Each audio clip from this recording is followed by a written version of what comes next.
qu'on oublie, c'est qu'il y en a beaucoup plus qui veulent rentrer que ceux qui veulent sortir. Puis ceux qui veulent sortir, vous avez remarqué, depuis 2-3 jours. Ils sont plus bien sûrs, oui, non, tout de suite, bon, faut voir, on va discuter. Sors doucement. Laissez-nous 2 ans. Jamais de la vie. Alors, parlez-moi des autres. Alors. Donc je vous rappelle que l'Union européenne, ça démarre en 57. À l'époque, on n'est que 6. La France, l'Allemagne, l'Italie et le Benelux.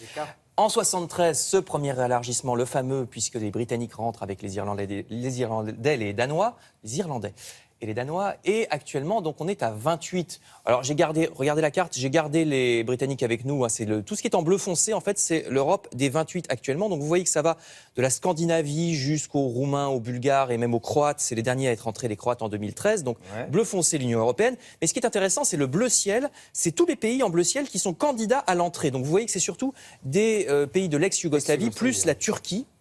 Enfin, en orange, ce sont les pays qui, au contraire, alors il en a été question, puis finalement, ils veulent pas. Vous voyez, c'est surtout des pays riches. Je vous en reparlerai après. Alors, la Suisse. Oui, je vous en reparlerai. Et puis l'Islande, les gars qui ont chassé l'Angleterre, non pas de l'Europe, mais de l'euro. Oui, de l'euro, c'est vrai. Alors, maintenant, je reviens en détail sur les pays qui voudraient entrer. Il y a des critères, attention, on n'accepte pas n'importe qui. Il faut institutions stables, droits de l'homme et une économie capitaliste. Hein, ça, c'est important. On n'accepterait pas un pays qui n'aurait pas une économie de marché. Donc, stabilité, droits de l'homme, économie. La Corée du Nord, c'est non.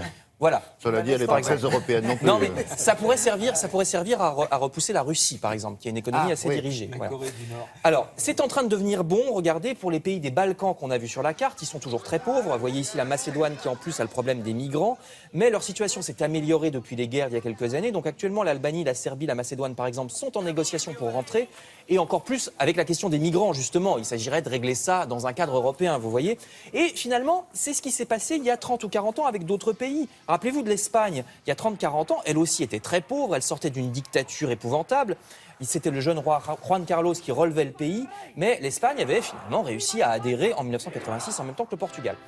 Par contre, c'est beaucoup plus mal parti pour certains autres pays. Vous avez vu la Turquie, la voici. Ça, c'est une manifestation pour la liberté de la presse en Turquie. Alors déjà que l'Europe a jamais été très chaude pour faire adhérer la Turquie, en plus avec l'actuel président Erdogan qui a de légères tendances autocratiques et qui envoie les journalistes en prison pour un oui ou pour un non, le voici, c'est pas tellement ce qu'il faut faire pour séduire l'Union européenne. D'autant plus que quand on est dedans, quand on est entré dans l'Union, c'est à peu près définitif. Actuellement, la Hongrie... À peu près. Ah oui, à peu près. Parce que, à moins que les gens veuillent sortir eux-mêmes. Mais quand vous avez le Premier ministre Viktor Orban en Hongrie, qui lui aussi est très autoritaire, qui a de légers problèmes avec son opposition et la liberté de la presse, eh bien pour l'instant, il n'y a que des réprimandes assez molles de la part de Bruxelles. Donc c'est pour ça qu'on est très sélectif à l'entrée, parce qu'une fois que les gens sont dedans, à moins qu'eux veuillent sortir comme les Britanniques... à moins on ne peut pas les chasser en disant vous n'avez pas respecté les 5 points d'origine, par exemple droits de l'homme, alors dehors, on ne peut pas ça. On pourrait, mais il faudrait qu'on veuille. Et en général, on veut pas. Et que tout le monde soit d'accord. Et que tout le monde soit d'accord. Vous vous rendez compte ? Donc tous ces pays qui veulent entrer, pourquoi ? C'est en quête de stabilisation économique et politique. C'est quand ils sortent de guerre, c'est quand ils veulent s'enrichir, etc. Mais il y a aussi le cas exactement inverse, et vous allez voir que c'est aussi une question de porte-monnaie. Regardez la Norvège. Il se trouve que la Norvège est un pays riche grâce à son pétrole. Or, comme par hasard, malgré des tentatives dans les années 60, 70, 90, jamais l'adhésion norvégienne à l'Union européenne n'a été finalisée. Elle a été rejetée 2 fois par référendum par les Norvégiens. Quand on est riche, on n'a pas forcément envie de rejoindre l'Europe, de se fondre dans un grand ensemble.